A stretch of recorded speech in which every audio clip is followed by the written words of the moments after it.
everybody. Thanks for tuning in again. Today I wanted to do a video about some common engine terms that you might hear and what they mean. So I wanted to start with a couple that if you understand what they mean, they're going to lead right into a couple others that you commonly hear. So those would be bore and stroke. So what bore and stroke are is the bore is the diameter of your cylinder, so how big around it is, and stroke is how far in the cylinder your piston travels up and down when the engine's running. So two pretty easy measurements, and taking those together by the number of cylinders that you have is what gives you your displacement of your engine. So when you hear a 350 cubic inch displacement, that's what it's telling you, is that bore and that stroke on 8 cylinders adds up to 350 cubic inches. And a lot of times with those, you'll see that Ford, Chevy, Dodge, whoever has kind of rounded up or rounded down a little bit. So you might get, something that's actually 349 cubic inches. They're going to call it a 350. So those two terms kind of lead straight into the next thing. So you have bore and stroke, which everybody then has heard of an engine being bored and an engine being stroked. So what those are is, when you bore an engine, you overbore an engine, you are taking a machine and you are increasing the size of the bore, so how big around those cylinders are. And you'll see that measured in thousandths of an inch. So you might get a bore of 30 thousandths over, 60 thousandths over, things like that. And then that alone increases the cubic inch displacement. So when you take a 350 and you bore it 30 over, you have increased it to a 355 cubic inch. The next thing you're going to get is stroke. So when you hear something's a stroker, it's a 383 stroker, it's a 331 stroker, a 347 stroker. What does that mean? A lot of people throw those terms around and don't really even understand what they mean. So when you do a stroker kit on an engine, you are replacing the crankshaft, which is what your connecting rods connect to the crankshaft, connect to the pistons, and the crankshaft turning is what moves the pistons up and down in the cylinders. So when you do a stroker kit on there, what you're actually doing is increasing the stroke, or the amount of travel the piston does inside the cylinder. So again, you're taking a 350, you throw a 383 stroker crank in there, and now by increasing how far up and down the piston is traveling in the cylinder, you have increased the cubic inch displacement from a 350 to a 383, or from a 302 to a 347 stroker, things like that.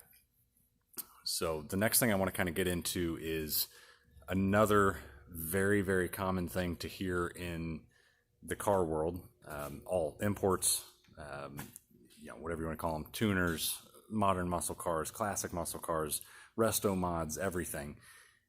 And that is turbocharged and supercharged. So what are the differences between those two things? What do they do? Why is it important?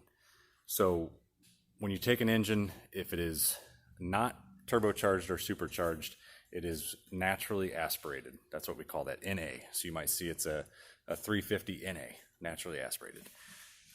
When you take in turbocharge or twin turbo or supercharge something, you're basically taking and cramming extra air, more than what the engine would naturally take in just by running. You're using some sort of device to cram more air into the engine. More air equals more horsepower. So the difference between a supercharger and a turbocharger, turbos are driven by exhaust. So what you have is, you'll have your exhaust pipe run into the turbo and spins a little turbine in there that builds up pressure and then feeds that air directly into your intake. So either way, you're ramming more air into that intake than what it would naturally take in. So again, turbocharger is exhaust driven. Your exhaust is spinning a turbine that is then forcing that air into your intake. Superchargers are belt driven. So one of the main differences you're going to see with that, and again, if you've been around the car world, you've heard the term turbo lag. Turbo lag happens because a turbo is exhaust driven. So when you floor it it takes a second for your RPMs to go up and your car to start running that engine faster, and that in turn spools up the turbo faster, which then in turn feeds more air to your intake. But all of that doesn't happen simultaneously. It takes a second. Engine run faster, pump more exhaust, put more exhaust into that turbo, spin it faster, put it down the intake pipe and into the intake. That's what turbo lag is all of that happening from the time you floor it to the time that boost actually gets into your engine.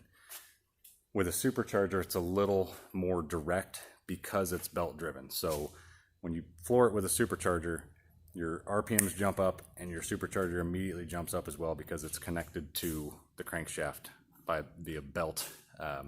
So the second your engine RPMs come up, the supercharger starts working harder and starts cramming that air down your engine. So you have less lag with a supercharger. So those are just a few terms I wanted to kind of go over on this episode of Classic Cars 101.